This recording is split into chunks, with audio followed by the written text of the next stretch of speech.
Oh, hello everyone. Thank you for joining me. You are listening to the Royal Ramble. I'm your host, Blaine the Brain, and it has been a very news-heavy week with lots to cover, so I'm just going to get right into it.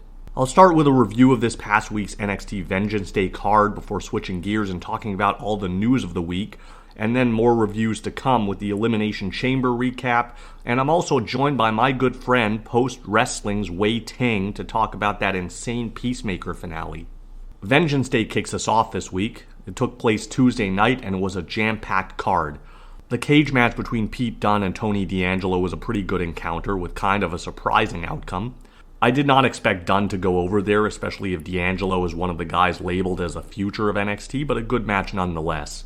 However, as I predicted last week, matches of this kind have really been overdone these days with the expectation that it's more than just a cage match. This one, of course, was, with the added stipulation of it being a weaponized cage match, and I felt like this and other matches of its kind pretty well ignore the cage stip, and it just becomes more of a hardcore match that just happens to be within the confines of a steel cage. But the cage itself doesn't really play much of a factor. That part I didn't care for, but the match itself was good.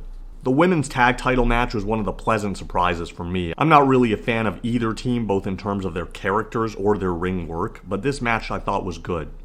It didn't blow me away by any means. It wasn't anything spectacular, but I didn't expect it to be. It wasn't a stinker either. It was just okay. The one title change that I expected on this show didn't end up happening, but I thought Carmelo Hayes and Cameron Grimes killed it in their match for the North American title, particularly in the closing sequence. I picked Grimes to win just because I see more potential in him as a top star, but you know what? I'm cool with this outcome as well, and if Hayes keeps having tremendous matches like this one, he'll be in the top mix in no time, without a shadow of a doubt. I think he's even improving in the mic department and doesn't really need someone like Trick Williams by his side, but I do know how Vince McMahon is as it relates to tag teams, and I don't expect that duo to have any kind of long-term future. I think a breakup plan is probably already in the works. What wasn't surprising on this card was the outcome of the Dusty Cup final, nor was it surprising that it was another tremendous match. The Creed brothers are improving week after week, and I think it was definitely the right call to have them win. I'm not crazy about the heel versus heel dynamic that this now creates versus Imperium, which will probably take place on the Stand and Deliver card, but the actual match should be pretty good. I think the main event was the easiest match to predict, especially following that disaster of a contract signing the previous week. That said, it was probably Santos Escobar's best match to date, at least in WWE, and I loved his Eddie Guerrero-inspired outfit. With Breakker retaining, it seems that Gunther, will be next in line for a crack at his title.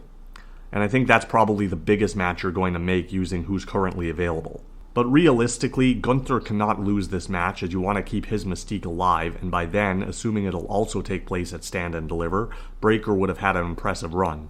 So that was NXT, and I guess it's now time to unload the news on all of you, and there was a lot of it this week.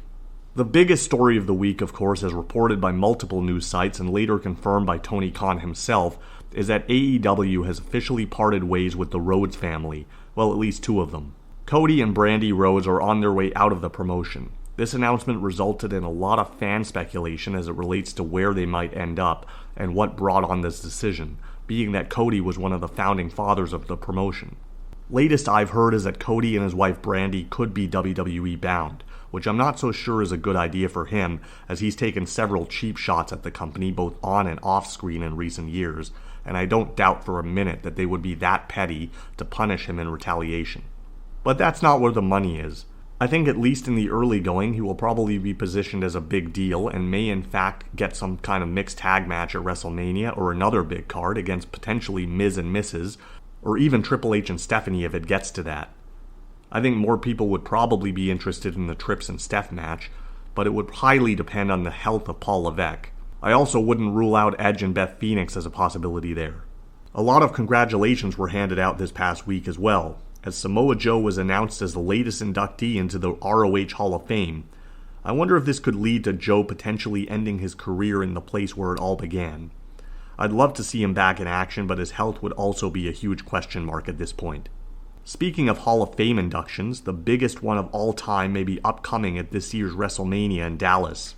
It was first reported by the New York Post Friday afternoon that The Undertaker will be leading this year's WWE class. I don't believe anyone has ever contributed more to the overall success of the WWE than The Undertaker, the greatest gimmick of all time. He truly deserves this acknowledgement, and I extend my sincerest congratulations to the man as well. And how appropriate is it that The Undertaker will be inducted in his home state of Texas? Of course, he wasn't the only native Texan that made the wrestling news this week. There have been a lot of rumors at water coolers around the world that Stone Cold Steve Austin, at 57 years old, could be making his highly anticipated in-ring return sooner rather than later. The expected date, of course, is WrestleMania in Dallas, but the identity of his opponent is still up in the air, although many have speculated that the match may have been hinted at during Kevin Owens' promo on Raw this week.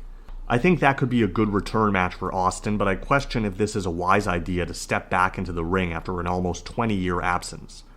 KO is a seasoned veteran, so I have no doubt that he will do his best to protect Austin at all costs, and make this match the best it could possibly be. My fear is not only related to Austin's health given his history of neck problems, but also about the overall quality of the match. I want to remember Stone Cold for who he was and not necessarily who he is, but I tell you, if KO can get at least a 3-star match out of him, it would make me happy. I think if fans are expecting more, they may be setting themselves up for disappointment, though it may turn out to be a pleasant surprise, who knows. A big congratulations is also in order for the Gargano family, as Johnny Wrestling and his wife Candice welcomed their newborn baby Quill into the world this past week. And then there were a couple of new contracts handed out to some of the youngsters of pro wrestling. AEW recently signed 16-year-old Nick Wayne. Can you imagine that? 16! This is crazy! The kid is barely old enough to drive, but is old enough to wrestle apparently. I wish him all the best in his future. There's also the one I'm most excited about, but also a bit nervous at the same time, and that's Carla Gonzalez, who many of you know better as Roxy. The former ROH Women's Champion was apparently offered a contract by the WWE recently. At 20 years old, she's got her whole life ahead of her, and this is a huge step forward in her career, so I couldn't be happier. As a matter of fact, I think she's one of the ones who should bypass the developmental process and immediately debut on the main roster. She'd need to tweak her style a bit, and that will come with time, but I think they need to strike while the iron is hot. And there aren't a lot of female talents hotter than this one. And if you place her across the ring from either a Becky Lynch or a Charlotte Flair or even a Ronda Rousey, that'd be money. And you don't just leave money laying on the table. Speaking of money, the Saudi government has shelled out quite a bit for the latest WWE Premium Live event, Elimination Chamber. It took place Saturday at the Jeddah Superdome. So how about we talk about it then? After all, it is the final stop on the road to WrestleMania. The event started hot and heavy with a Universal Championship defense by Roman Reigns against WWE Hall of Famer Goldberg.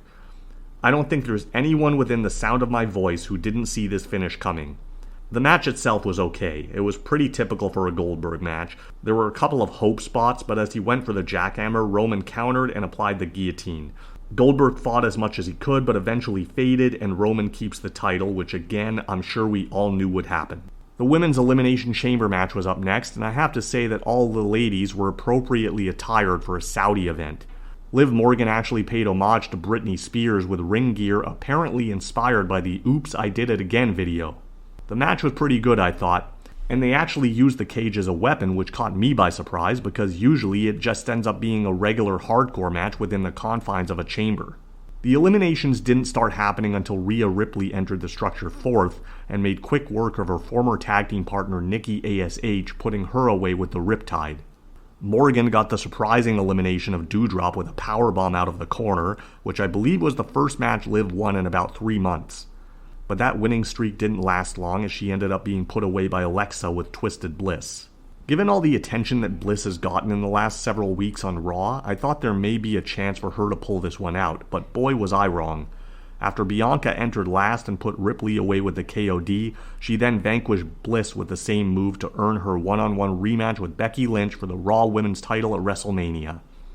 You know, as good as that match may be, it doesn't feel like a WrestleMania match, and it's not really the fault of the performers involved, but more the overall booking of their characters, which is a damn shame. The women's tag match was next, featuring Charlotte Flair and Sonya Deville against Ronda Rousey dressed in her judo gi, and Naomi. I don't know why they felt the need to add this match to the card, as it didn't really generate any extra interest in the singles match between Rousey and Flair. Rousey also had one hand tied behind her back, as if that made a difference, which, for the record, it didn't. She put Sonya away with the armbar as Charlotte just casually hopped off the apron and walked away from ringside. Sonya just has total X-Pac get off my screen heat for me. I don't think fans think enough about her to want to see her get her comeuppance. They just don't want to see her, period, and I don't think WWE gets that. Another match that nobody wanted to see was the next encounter between Drew McIntyre and Madcap Moss. It was Falls Count Anywhere, and of course the fall that could have counted anywhere took place in the ring, and I literally felt eyes being rolled across the world. This match sucked. Just everything about it. Drew should be much higher up the card, and I doubt if anyone has any interest in him versus either Moss or Corbin. Corbin did get involved, but Drew ended up using his sword to scare him off. There was a frightening spot midway through the match where Drew almost killed Moss with a reverse wheelbarrow suplex, spiking Moss on his head. Drew then finished Moss off with a Claymore for the win, which should have happened about 20 moves ago. Becky Lynch successfully defended her Raw Women's title against WWE Hall of Famer Lita up next in a match that I would describe as incredibly underwhelming. There were some okay spots, but I'm sorry, I found most of it to be extremely awkward and poorly choreographed. Every time Lita goes for that moonsault, I'm worried that she's going to land on her head. Lita did hit the moonsault at one point for a near fall, which I actually bit into, but then Lynch hit the manhandle slam out of nowhere to keep the belt, which I'm sure we all saw coming. Some very predictable outcomes tonight. The Usos were set to defend their SmackDown tag titles against the Viking Raiders in the next bout, but this just turned into an angle which honestly could have been done on SmackDown, where the Usos just attacked the Raiders before the match started and left them laying on the arena floor. I cannot believe that they flew these guys all the way over there for this. Such a waste. So then the main event was next, if you can call it that. It was more of a burial.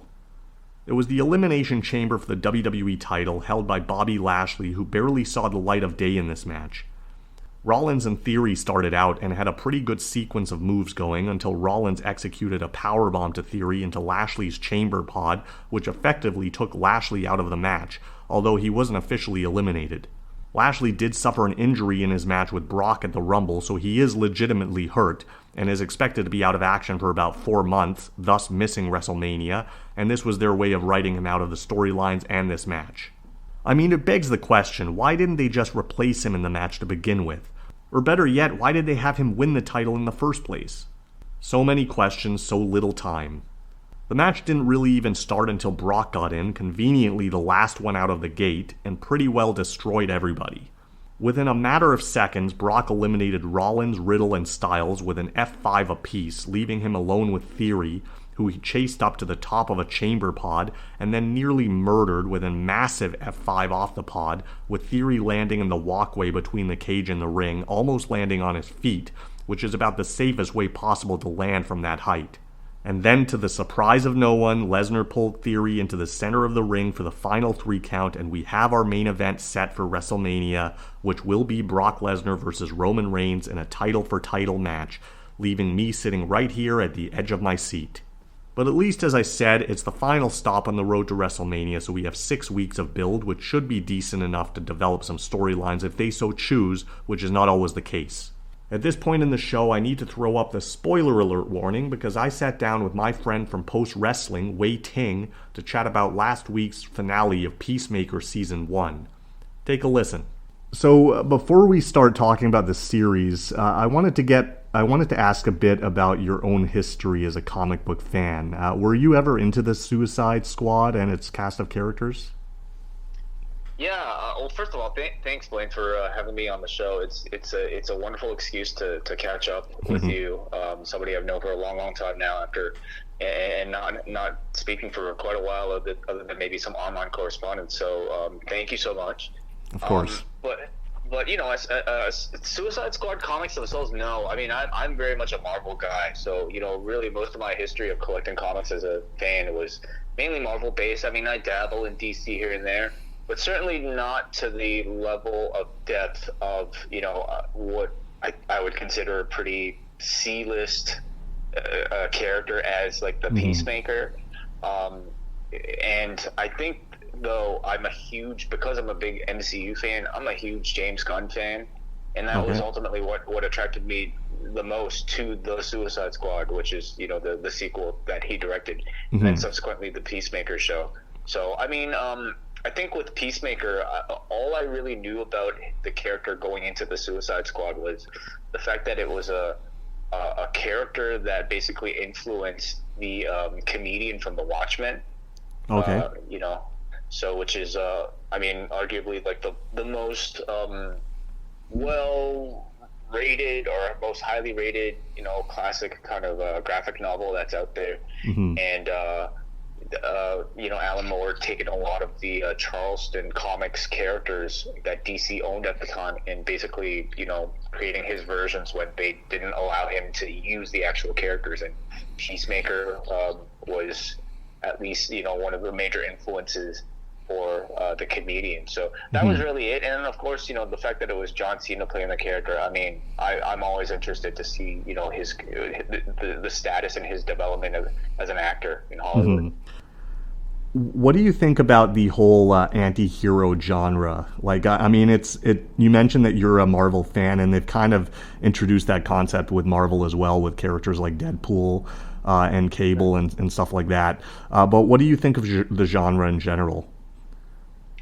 I think it's cool. I think it's really cool. I mean, yeah, like, you know, even going back to the comics, like the idea of the anti-hero, I mean, to me, Wolverine is like, you know, maybe the most famous type of anti-hero in that he's extremely violent, and, you know, on the surface, somebody who looks like that, you wouldn't necessarily think would be a good guy. Mm-hmm.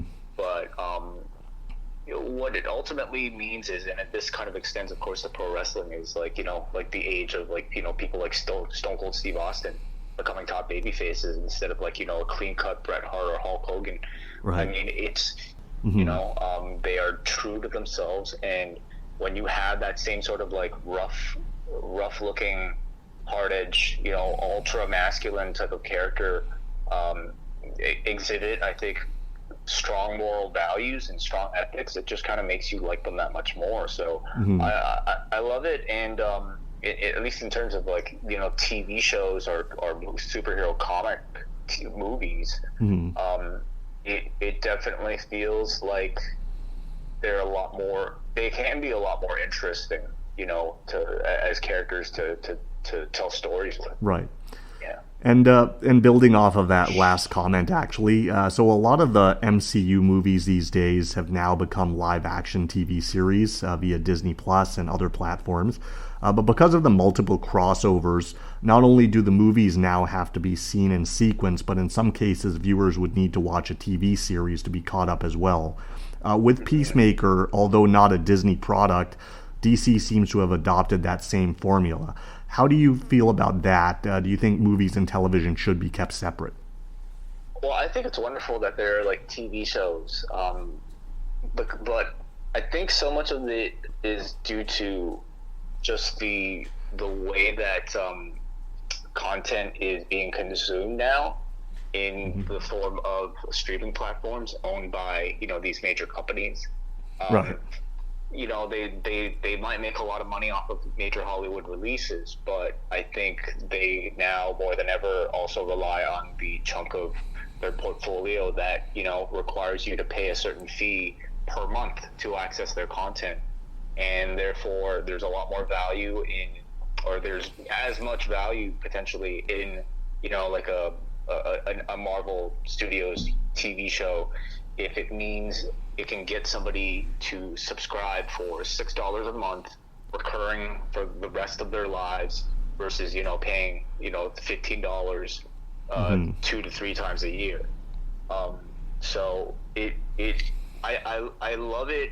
I mean, I understand it from a financial standpoint, but I also love it from a creative standpoint, because it just allows us to get so much more depth and so much more connection to, you know, what essentially were side characters. Like, I know so much more about Wanda Maximoff based off of, you know, however many episodes of WandaVision versus however many appearances she's had on TV. It allows you to tell deeper stories, and the fact that it connects to the movies, I think, is wildly, like, difficult to do, but also I think very just, like, rewarding, you know, ultimately. Like, but that's all that said though. I mean, the Marvel films themselves, just if you're sticking to the movies, like it's very daunting to jump in.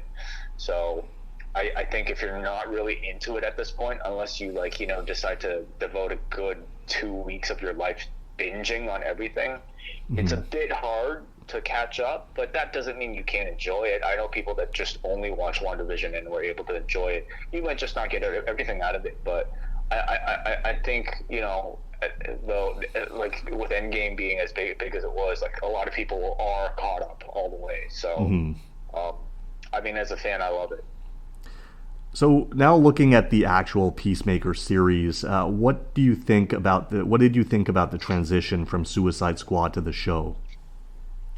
Yeah, it was really interesting, wasn't it? In that, in the Suicide Squad, you know, the Peacemaker, I would say, I don't know if I would even necessarily call him anti-hero, because I just thought he looked like such a dick throughout the whole thing, you know? Like, he was definitely portrayed as less...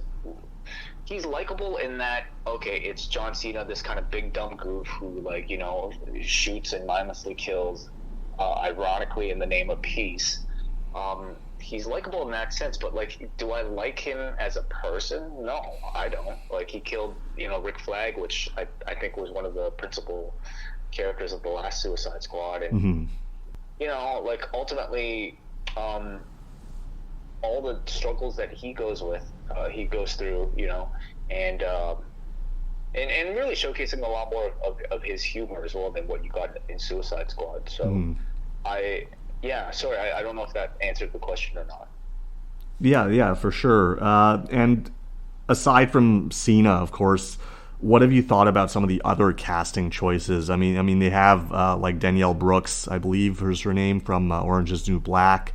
As well as Robert Patrick, and then Viola Davis reprising her role as Amanda Waller. What have you thought about some of those choices? I thought Robert Patrick was awesome as Peacemaker's dad, the White Dragon. I mean, you know, it probably doesn't take much to make me absolutely hate a character who's a white supremacist, but I think he just plays it so well. Like, it's probably the first thing I've seen Robert Patrick in since Terminator 2. And it obviously a very different performance, because in Terminator 2 he's of course, like, it's a classic performance, but he also doesn't say much.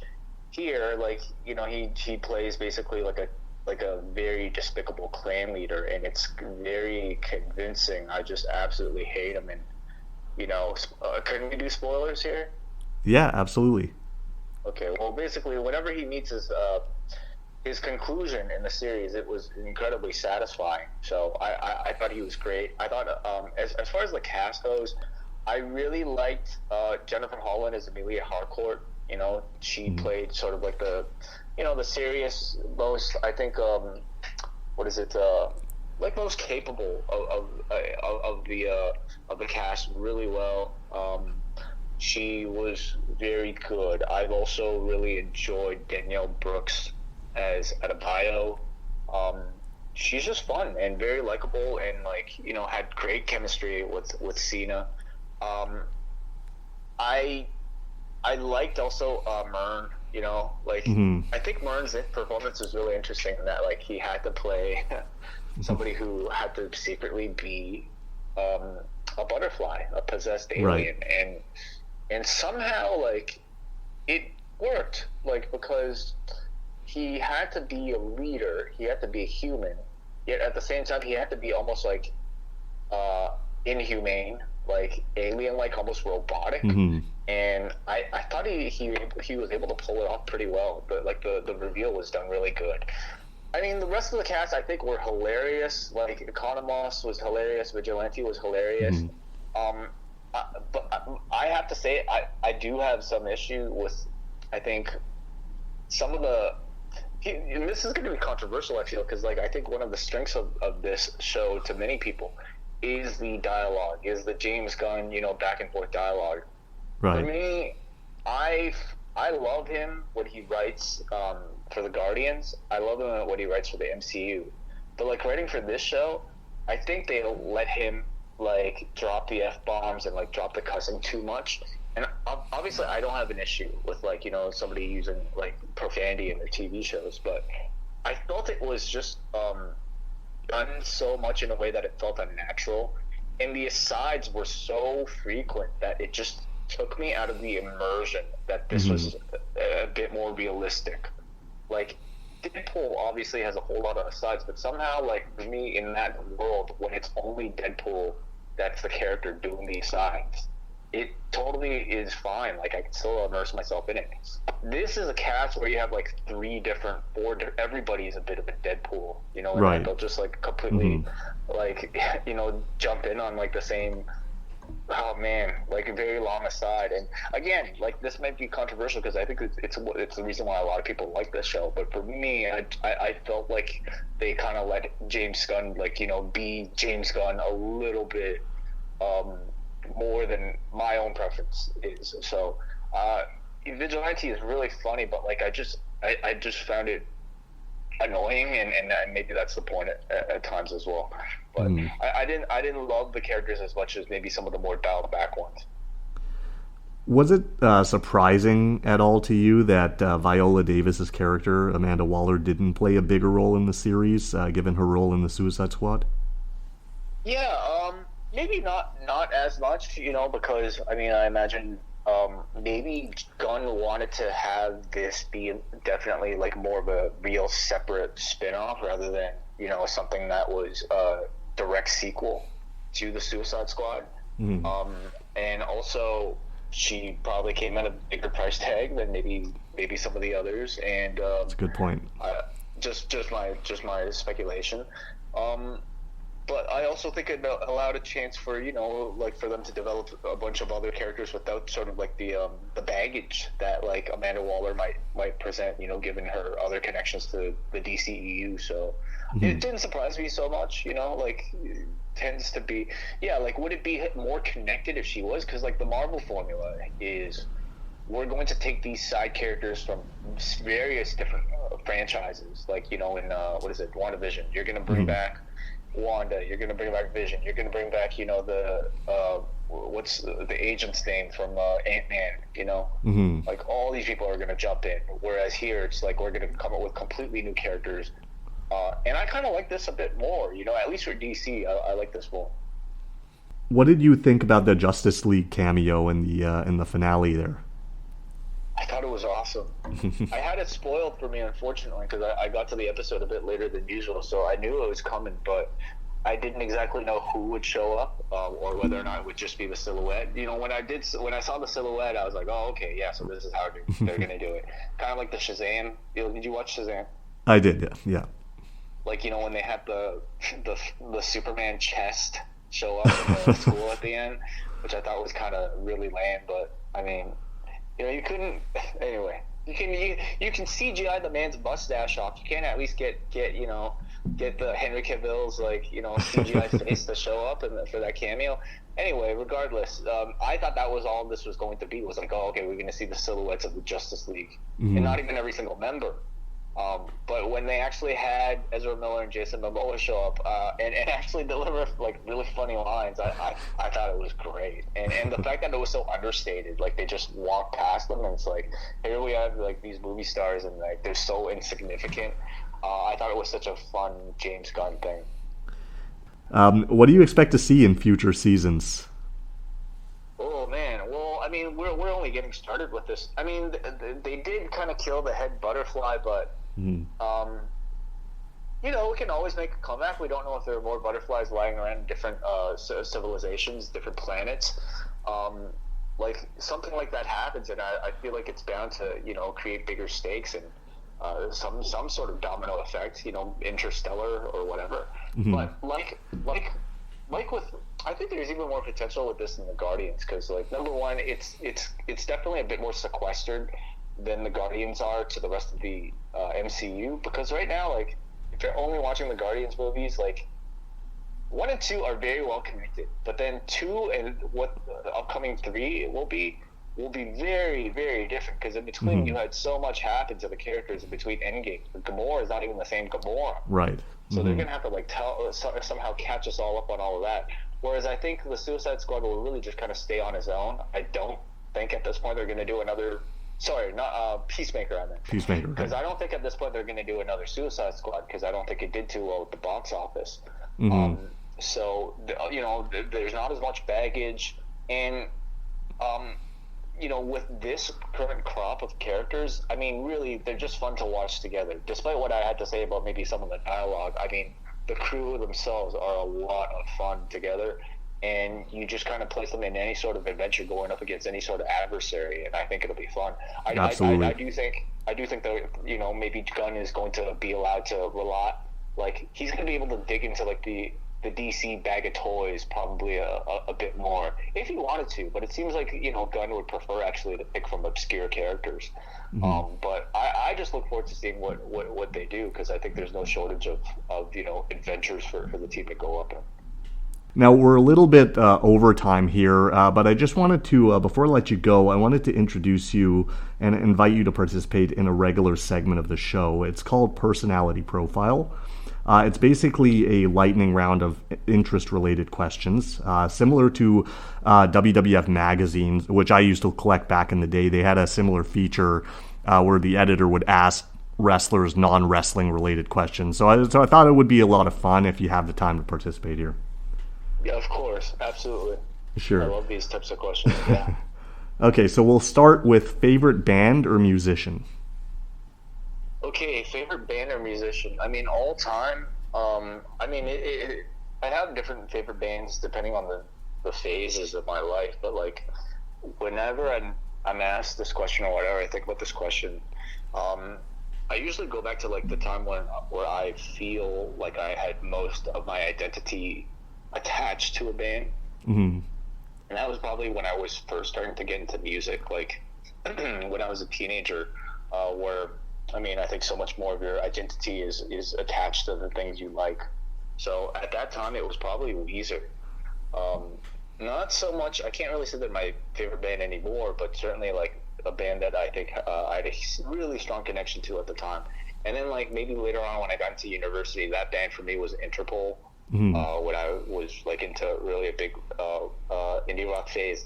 And then later on after that, when I got into electronic music, and this, Blaine, because I would always play like some weird Mr. I know what's Mr. coming. Mr. Wazzo. Or Dr. Hook, yeah. Oh, no, not so much Dr. Hook, but yeah, like Mr. Wazzo. Yeah, I'd always play that sort of really weird French stuff. And to me, it was just like, electronic music can sound so robotic, and cold, but like he's somebody who takes a very absurdist, surrealist, and human approach to it that just really is cool. But lately, I've just kind of gotten less into like current stuff and more into old stuff. So I'm actually super into the Beatles right now. Ever since watching Get Back, I'm just kind of digging in their back catalog and really like, obsessing over everything. Biggest thrill in life? For me, it's just always what's coming up next. What are the big events that are coming up next in my life? For a long time, up until last year, it was like, trying to plan for a wedding. And I got married in August of last year. So much of it was that. Building a business, with my friend John Pollock, and there's, that fills my time pretty well. It's pretty busy. And at this point, I would say it's like, I'm going through some kitchen renovations, so that I'm pretty excited about that. And then it's just like continuing to start and potentially grow my family. That is, I would say, the main focus and the thrill, I suppose, I'm looking most forward to. Person you would most like to meet? I would love to meet my great grandparent. Oh, that's a good one. And be able to like maybe kind of know a bit about like where, I don't know, maybe like where my family history might have started from. To be able to meet them and obviously to be able to try to have a decent conversation with them, with us speaking a similar language would be fun. Do you have a favorite sport besides wrestling? My favorite sport besides wrestling, maybe it would be jiu-jitsu. Like, at least doing it. Watching it, I admittedly don't really watch it at all, but it's just because I don't know. I don't really watch much else other than pro wrestling and superhero shows. So, but if I had to pick, yeah, I think it would probably be jiu-jitsu. Favorite athlete? Maybe the entire 1993 World Series Toronto Blue Jays. Oh wow. That was when I was really obsessed with sports, and I knew the starting lineup really well that season. So, I mean, I guess if I had to pick, it would be Joe Carter, but I think, but I would say the whole team. These were like the Alomar days, right? Yeah, that's it. I've actually I met Devon White and Ed Sprague around that time, but that's about it. Favorite TV show? I like watching a lot of trashy reality TV with my wife. So we're watching The Bachelor. It's very embarrassing. And no worries. We're in the middle of watching Love Is Blind season 2, and okay. So anyway, to answer your question, I mean, I've been watching this show called Dave on FX, which I absolutely love. It's starring this rapper named Little Dicky, and it's basically like a Curb Your Enthusiasm but with rap. What are some of your hobbies? I'm a huge Lego fan. Yeah, like massive. And so I like to keep up with like I like to keep up with Lego leaks. Like, which is basically like there are basically Dave Meltzers of the Lego wrestling world that will like reveal what's being released ahead of schedule. Oh wow. And here I thought there was only one Meltzer. I mean, there's several.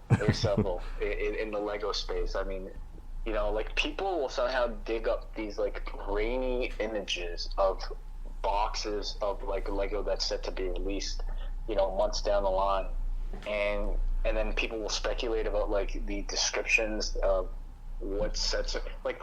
People will get the numbers that the Lego sets are attached to, like 76185, and then the dollar amount, and then they'll speculate, oh, this must be a Sanctum Sanctorum or something. Like I'm really into all of that.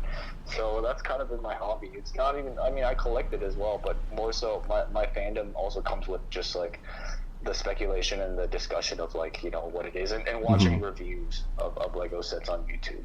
For sure. Favorite fast food? I like fried chicken a lot. I like Church's. Yesterday I went to Jollibee. Yeah, been there. Have you been? Yeah, I love the peach. What do you think? I thought it was. I mean, I wouldn't go again. It was just something to try, but I really like the peach pies specifically. It's really expensive. Yeah, I didn't care for like because at the time that I went, it was it had just opened up like at Kennedy Commons, I believe, and I didn't care for the wait. Yeah. I mean, because they're so busy all the time, I guess that's how they can justify the high prices. But anyway, I like trying fried chicken various places. So if I had to pick, I guess it would be fried chicken. Favorite video game? Oh, okay. So as a kid, my favorite game was probably Donkey Kong Country 1 and 2. I remember like one of my Christmases. First of all, like buying the game, I thought was probably too expensive at the time, so we'd rent Donkey Kong Country a lot for like $5 for like the weekend. I'd return it, but then like it was my birthday the next year, and I got my mom to buy me Donkey Kong Country 2, and this guy at the video store was actually selling it earlier than it was supposed to be released. He was like illegally selling me Donkey Kong Country 2, but he charged my mom more for it, but because it was like Christmas, my mom was like, okay, I'll get it for you. So Donkey Kong 1 and 2. As an adult, I played a lot of SmackDown 2, Know Your Role. Oh yeah, I remember that. But now, actually, as a real old adult, I'm actually playing a lot of Rock Band. I got my hands on like a cheap PS3 for like, I don't know, $150, and somebody threw out their like Rock Band drum kit. So I've actually been learning the drums playing Rock Band. It's actually really effective. Like I play guitar in real life, so like I wouldn't say the guitar is very like translatable. But as far as like being able to like control your limbs individually and your foot, I think like Rock Band is a fantastic training tool for drums. Yeah, I never thought about that, but that's a good point. Yeah. Favorite? So I've been playing the Beatles Rock Band actually. Oh, that sounds really cool. Your favorite band? Is that what led to them being your pick for favorite band there? No. It was more so Get Back, the Disney Peter Jackson. Oh, right. Yeah. Favorite cartoon character? Yeah, I'm just thinking about what's coming to mind because, like, I honestly have never given it any thought. But maybe it's Gambit and Rogue from the X-Men animated series. Favorite actor? Right now, I really like Brian Cox on Succession. Oh yeah, great show. Yeah. I probably should have said that instead of Love Is Blind 2. Well, this made me sound Succession. Cultured. Yeah. Favorite actress? I like Zendaya in the Spider-Man movies a lot. I was just gonna mention because I've actually been watching the series Euphoria. She's really good in that as well. Okay, I haven't even seen that. So, sure. Yeah. Sure. Favorite food? I had a pork bone soup for lunch, so Korean pork bone soup then, sure. Sure. Secret talent? Secret talent, okay. I think I'm pretty good at washing the dishes. I'm very structured and organizational with my dishwashing habits. So what I like to do is I like to stack. First of all, I like to rinse the dishes. Okay. You gotta rinse the food off, right? Cause for sure. You gotta scrub all that shit off. Otherwise, the residue sticks. Exactly. And if the residue sticks, then just use hot water. And I have one of those like scrubbing wands. Oh yeah, yeah, me too. So this is like hot water. Scrub that as much as you can. You're not cleaning it fully, so don't worry about that. Just like get the shit off. Then stack. Big plates on the bottom, and then just middle plates on the top, and then maybe the bowls at the very end. You got Rubbermaid stuff. Put that in its own separate pile. Just do your best to like get the stuff off. Then I like to wash the inside of the sink really well. Okay. Like I like to use the wand on the sink itself because the sink itself should be clean. That's almost like a big bowl, right? So I wash that, fill that thing maybe midway through with hot water, and then like a decent amount of soap just to kind of fill that whole thing up with suds. That's good to know. Great tips. And then I go. I'm not done yet, Blaine. Then I go to town. Then I'm going backwards. Okay, so I'm taking the smallest plate and the smallest dish. I'm dipping it in there. First of all, it's the utensils. Okay, throw all the utensils in there. Let the utensils soak. Right. By the time the utensils are ready and soaked up, all the crud is very easy to take off. So I go one by one, and because of all the suds in the sink, you can't see the utensils. So it's almost like a game of like a blind bag game, like what's in the bag? Fork. All right, time to clean the fork. And when you're done scrubbing, you put it on the other sink. You require a double sink. Absolutely. So we're doing through kitchen rentals right now. I specifically asked for a double sink. Even though we're getting a dishwasher, like a lot of people just have these single sinks. Right. I can't. No. There's no room. You gotta have a double sink. Yeah, 100% agree. So you scrub it, put it on the other sink, and then you just keep going, and then you go like, okay, now the small plates first, and now the big plates, and then you drain the soap at the end, and then that becomes your rinsing bowl. So then you go back to the other sink, and you pull out one by one, and you rinse, and then that's how you stack it on the dish rack, of course, for drying purposes. So of course, I'm very meticulous with it, and I can tell it's a fun process. It sounds like a process. I wouldn't say I'm particular. I mean, I guess I would be good at it, but I'm more thorough than anything. Like I'm very what's the word? I'm very OCD. Like I need to like make sure something is clean before I put it away. Totally. I'd be very comfortable. It sounds like eating from your plate. I would totally trust you. Favorite. Okay, so last but not least, favorite movie. Okay, favorite movie of all time. Mm. Yeah, this is very much like for me, like a favorite band type of question. In that, like, I mean, I think I have different favorite movies at different phases of my life. When I was a kid, I really liked Last Action Hero with Arnold Schwarzenegger. Oh yeah, okay. Everybody hates this movie because it's like, came after Terminator 2. It wasn't Terminator 2. Right. But I thought it was wildly creative. As a child, the idea that some magic ticket could somehow get you inside the movie, I thought was so awesome. So I loved that movie. I thought it was like really, for a kids movie, really advanced actually, like in terms of what the commentary that it had on Hollywood tropes and whatnot. Yeah, I really liked that as a kid as well, but I'm afraid to watch it as an adult. I think you'll still like it actually. I think you might like it more actually. Oh, okay. I like Billy Madison a lot when I was a kid. I was a big Adam Sandler fan at the time. And then I really liked the Royal Tenenbaums as well, mainly just I think for the aesthetics of it all and the music choice and all that, and the deadpan humor. And I was a big fan of the Lego Movie as well. It was actually the thing that got me back into Lego as an adult. It's a film that has a lot of heart. Again, I mean, it works, of course, as a child's movie, but also it's got a lot of interesting messaging about just creativity as adults and for sure sticking to rules rather than freedom of spontaneous expression. For sure. It's funny that you mentioned the Royal Tenenbaums. I don't know if you know this, but the Wilson brothers, so Luke and Owen Wilson, they were actually supposed to be in the Twins in Ocean's 11, like instead the drivers. Really? Yeah, but then they opted to do that movie instead. Okay. I mean, I'm gonna say it's probably the better choice. Critically, I suppose, but maybe financially, who knows? Interesting. Okay, I think they would have been interesting in Ocean's 11. So that wraps up another week. The next month or so should be very interesting as there is a lot to cover.